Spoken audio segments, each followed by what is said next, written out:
우리가 지난 수요일 날도 역시 5장 1절에서부터 우리가 여러 가지 이야기들을 했습니다. 혹시 기억나세요? 우선 첫 번째는 여러분들이 밴드에 보시면은 자료 2페이지에 나와 있습니다만은 주의 날에 대해서 우리가 조금 생각을 해봤습니다. 우리가 구약과 유대교에서는 이 주의 날이라고 하는 것이 굉장히 엄중한 그런 마지막 종말의 때라고 하는 것을 우리가 알 수가 있죠.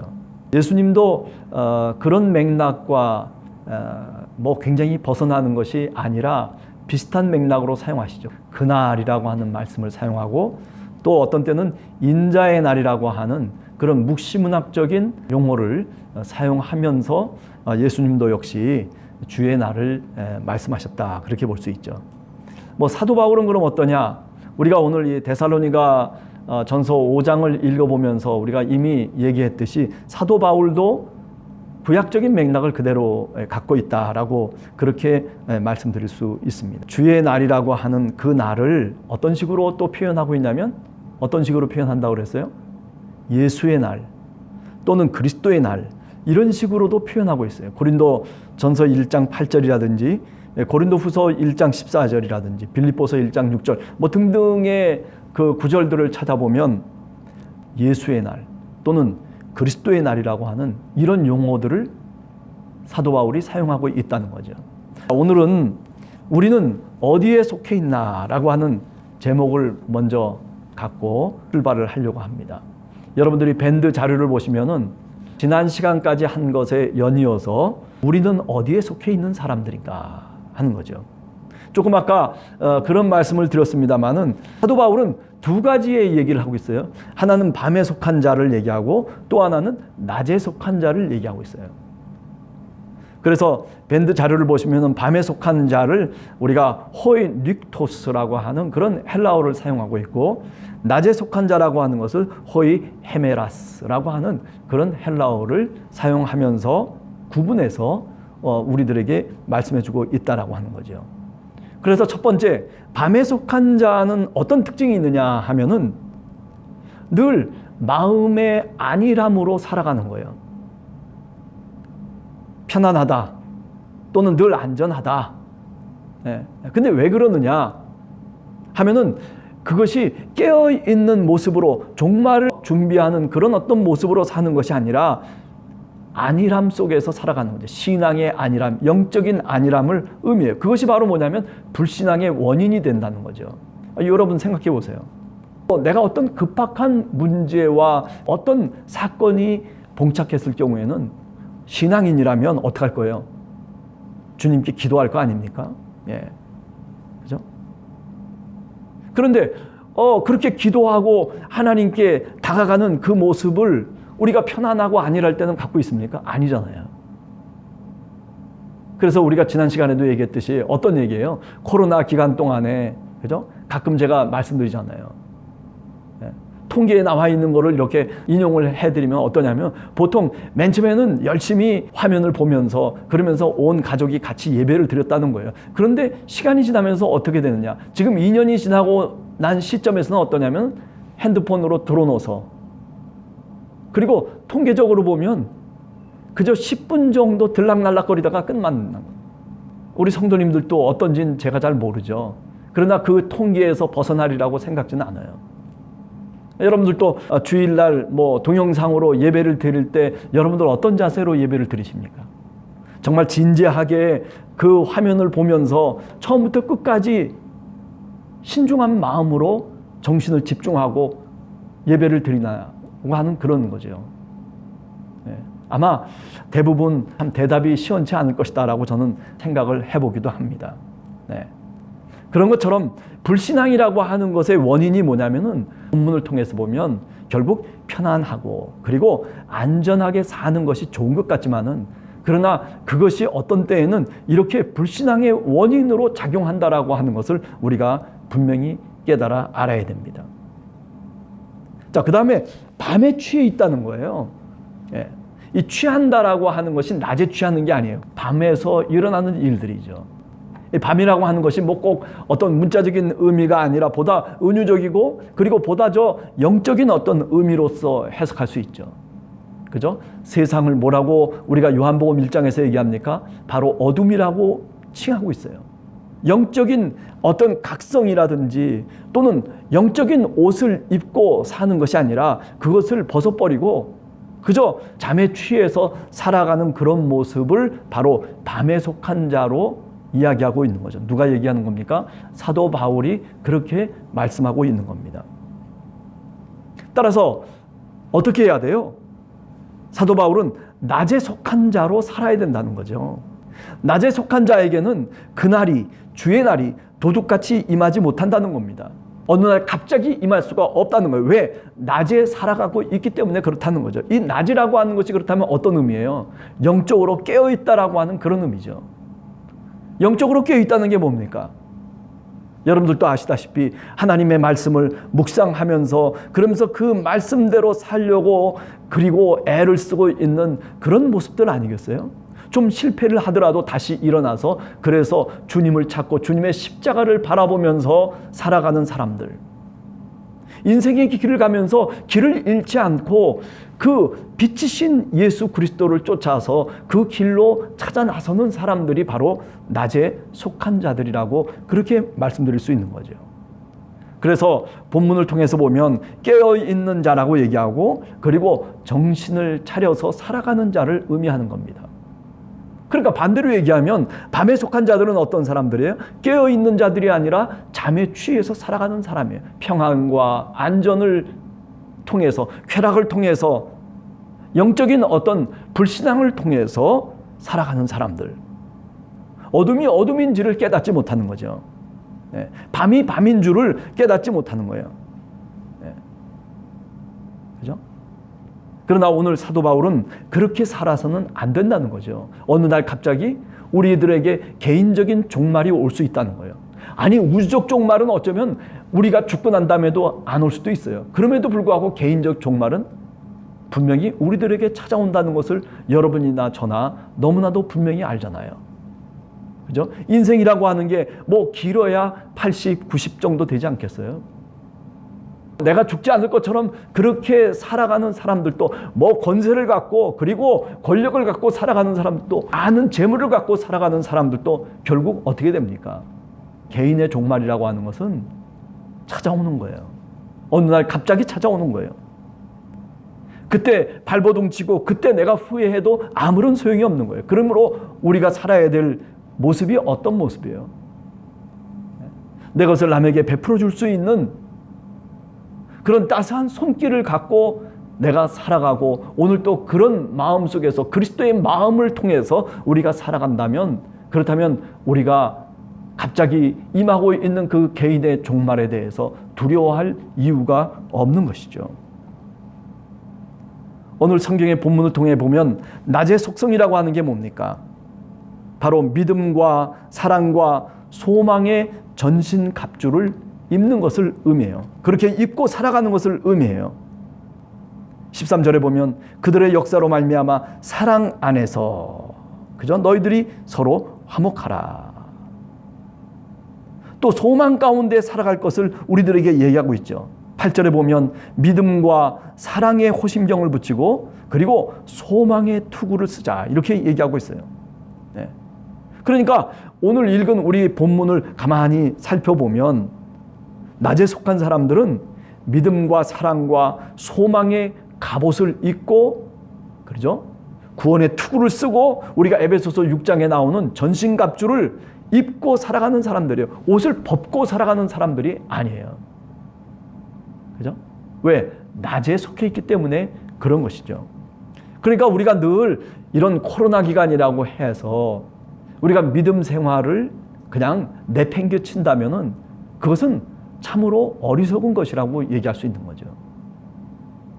오히려 이럴 때일수록 더 우리가 믿음을 갖고 살아야 되고 그리고 사랑을 실천할 줄 알아야 되고 그리고 내 마음속에 소망을 갖고 주님 앞에 기도할 줄 알아야 되겠다라고 하는 겁니다.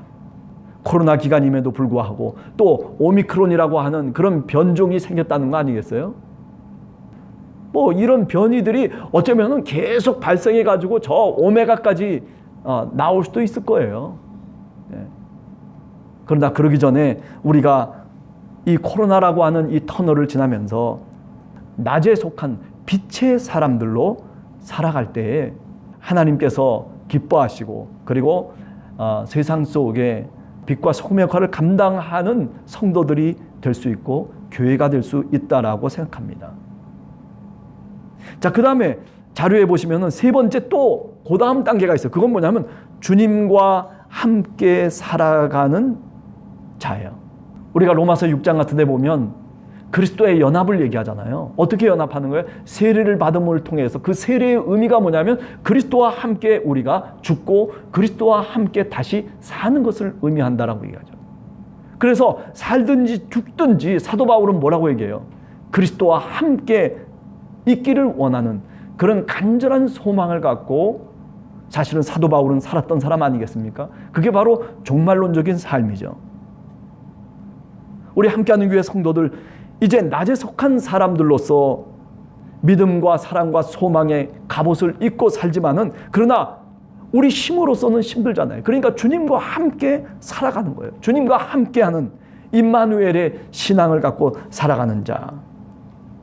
죽든지 살든지 주님이 우리와 함께하고 있다라고 하는 그런 믿음의 고백을 통해서 우리의 인생의 길을 간다면 주님께서 우리의 삶을 책임져 주실 줄로 믿습니다.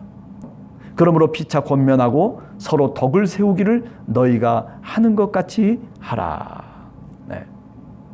주님과 함께 산다면은 그렇다면 우리가 그 다음에 해야 될 일이 뭐예요? 그게 바로 뭐냐면은 우리의 종말론적인 윤리 삶인 것이에요. 네. 그것은 뭡니까? 간단하게 요약해보면 첫 번째로는 사랑 안에서 서로 귀히 여기며 화목하게 살라는 거예요. 13절입니다. 사랑 안에서 가장 귀히 여기며 너희끼리 화목하라. 아니, 사랑 안에서 그냥 귀히 여기며 사랑하라라고 하는 게 아니라 사랑 안에서 어떻게 가장 귀하게 여기라는 거예요. 내 옆에 있는 성도를, 그죠? 내 가정 속에 내 자녀를, 내 아내를, 내 남편을 어떻게 여기라는 거예요? 가장 귀하게 여기라는 거예요. 여러분 생각해 보세요. 여러분의 형제들을 일주일에 한 번씩 만납니까? 일주일에 몇 번씩 만납니까? 아마 그런 형제들 없을 거예요. 제가 종종 말씀드립니다만 1년에 형제 만나는 게 뭐 몇 번이나 됩니까? 네? 또 그것도 어느 날 정해가지고 그때 비로소 만나가지고 뭐 이런 얘기 저런 얘기 회포를 풀죠. 그러나 생각해 보세요. 우리 신앙의 공동체 속에 있는 성도님들 한 사람 한 사람이 일주일에 한 번씩 적어도 나와서 만나잖아요. 그러므로 오늘 화목하라. 너희끼리 화목하라. 서로 화목하라는 거예요. 네. 교회는요, 뭐 이런 거 저런 거 많은 문제들이 있을 수 있어요. 그러나 중요한 것은 뭐냐면 화목하는 거예요. 세상에서 얼마나 우리가 시달리면서 살아갑니까? 사실은요. 삶이라고 하는 것이 어떻게 보면 전쟁 아니겠어요? 예. 뭐 햄릿의 이야기처럼 나오는 이야기처럼 뭐 사느냐 죽느냐라고 하는 것, 어쩌면 그런 속에서 우리가 부딪히면서 사실은 살아가고 있잖아요. 그런데 오늘 교회 속에 나와서도 그렇게 살아갈 이유가 없는 거죠. 미워하면서 뭐 그렇게 저렇게 갈등하면서 살아가야 될 이유가 사실은 없는 거예요. 그럼에도 불구하고 문제는 뭐냐면 나로부터가 문제인 거예요. 다른 사람이 문제가 아닌 거예요. 내가 마음속에 그죠? 다른 사람을 정말 가장 귀히 여길 수 있는 사랑 안에서 그런 마음을 갖고 그렇게 내 옆에 있는 성도들을 바라보기 시작하면 그러면 얼마나 보람 있는 신앙생활을 하겠습니까? 얼마나 교회가 아름답고 그리고 교회가 은혜 풍성하겠습니까? 그 다음에 두 번째는 14절에 나와 있는 거예요. 뭐 예수님이 가르쳐 주신 복음의 메시지라고도 얘기할 수 있겠죠. 14절에 보면 형제들아, 그죠? 너희를 권면하니 게으른 자를 권계하며 게으른 자를 없애버려라 이렇게 얘기하는 게 아니에요. 좀 약하고 힘없는 자들을 오히려 격려하고 그리고 그들을 붙들어 주라고 얘기하고 있는 거예요. 네. 세상 속에서는 약하고 뭐 게으른 사람들, 저놈이 왜 저 모양이냐고, 예? 그렇게 손가락질할 수도 있을 거예요. 그러나 교회는 그런 게 아니에요. 그죠?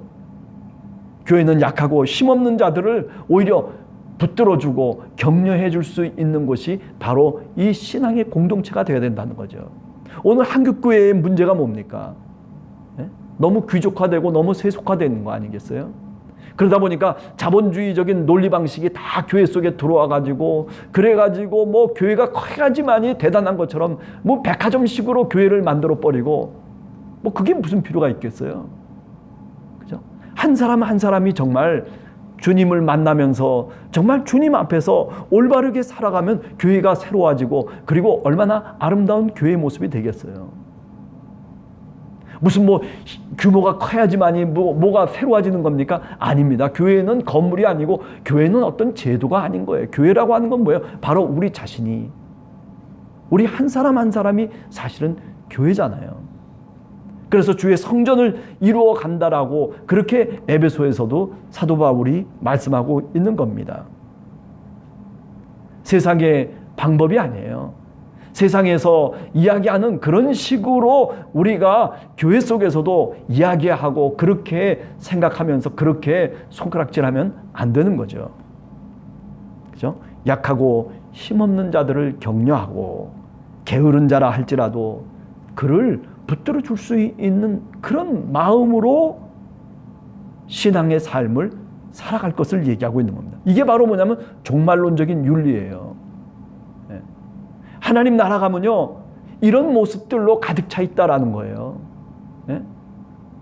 하나님 나라는 바로 이렇게 아름답고 그리고 이렇게 귀한 모습으로 하나님 나라가 그려지고 있다라고 하는 거죠. 아마 사도 바울의 마음속에는 그런 하나님의 나라를 그리고 있었던 것 같아요. 자, 15절을 봅시다. 15절에는 세 번째 뭡니까? 악을 악으로 갚지 말고 서로 선을 따르라는 말씀이에요. 사람이 말이죠. 그죠? 악을 보통 악으로 갚아요. 내가 힘이 없어서 그렇지 내가 당했어요. 어떤 억울한 것을 당하면은요, 사람들이 가만히 있질 않아요. 속에 화가 들끓고 그리고 참지 못하고, 예? 어떻게든지 그것을 극복하려고 하고 뭔가 원수를 갚으려고 하는 것, 악을 악으로 갚으려고 하는 경우들이 많잖아요. 그런데 오늘 성경 말씀을 보면 그러지 말라는 거예요. 내게 조금 좀 불이익을 주었다 손치더라도 내가 그것 때문에 악으로 갚지 말라는 거예요. 그럼 누가 갚아주신다는 거예요? 그 답은 하나님이 갚아주실 것이라는 거예요.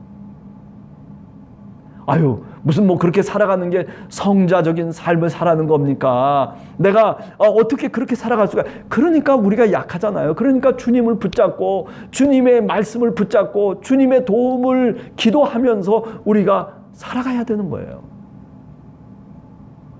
세상에 나갔다가 교회 속에 들어와서 어떻게 다시 주님 앞에 기도합니까? 내 억울한 것들을 하나님께 토하지 않아요. 내 입술을 통해서 내 억울하고 내 정말 그런 모든 것들을 주님 앞에 토해내는 거죠. 그럴 때 그렇게 토해내고 기도할 때 주님이 우리에게 오셔서 우리 등을 두들겨 주시잖아요. 우리의 마음을 쓰다듬어 주시면서 너는 내 사랑하는 아들이라고 내 자녀라고 그렇게 음성을 들려주시잖아요. 그래서 다시 힘을 얻고 다시 세상 속에 나가는 거예요. 악을 악으로 갚지 말고 모든 사람을 대할 때 어떻게 하라고요? 선을 항상 따르라. 그렇게 15절에서 말씀하고 있습니다. 이게 바로 종말론적인 삶인 거예요. 예수님이 바로 그렇게 사셨어요. 오늘 예수 그리스도를 믿는 교회가 바로 이런 윤리적인 잣대를 갖고 사실은 오늘 교회가 존재해야 되는 거죠. 그 다음에 네 번째는 뭡니까? 네 번째는 18절에 나오는 얘기예요. 항상 기뻐하라, 쉬지 말고 기도하라, 범사에 감사하라. 감사하는 삶, 기도하는 삶. 성령의 기쁨으로 기도하면서 그리고 범사에 감사하는 삶. 종종 그런 말씀 드렸잖아요. 우리가 부족한 것을 보면 늘 부족한 것밖에 없는 거예요. 늘 불평이고 늘 불만인 거예요. 왜 없어? 왜 그래? 라고 하는 그런 물음이 내 마음속에서 끊이질 않는 거예요. 그러나 성령이 충만하고 예수 그리스도를 진정으로 믿는 믿음의 사람이라면 그렇게 살지 않죠. 사도 바울이 그렇게 얘기했잖아요. 조그만 것이라도 족할 줄 안다는 거예요. 자족의 삶. 별것 아닌 건데도 불구하고 너무 기뻐하고, 별것 아닌 건데도 불구하고 너무 감사하고, 그리고 별것 아닌 것에도 불구하고 그런데 하나님께 감사의 기도를 올리는 신앙인, 그런 여러분들, 그런 제가 되기를 간절히 소원합니다. 누가 조그만 선물을 해서, 누가 조그만 말을, 기쁨의 말을, 격려의 말을 해서 너무 감사해가지고, 그래가지고 그 사람을 위해서 밤마다 기도하고 또 그 사람을 만날 때마다 너무 감사의 표정을 짓는 거죠. 여러분, 한번 그런 신앙인이 되어보세요. 아니, 누가 그렇게 그런 신앙인으로 나에게 대해주기 전에 내가 먼저, 그죠? 예수님이 말씀하신 것처럼 너희가 대접을 받고자 하는 자마다 먼저 남에게 대접하라고 그렇게 말씀하시잖아요. 내가 먼저, 그죠?